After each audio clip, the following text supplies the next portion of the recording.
Okay, you can see that this is totally mixed up. And here's my brother. He's gonna tell me how fast I can solve this. Ready? Go!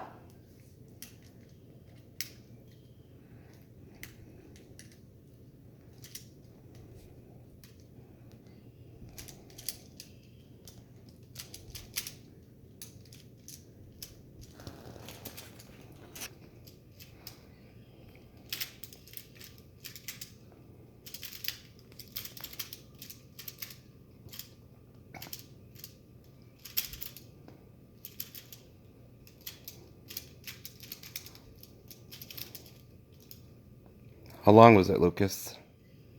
33.14 seconds. Good job, Isaac.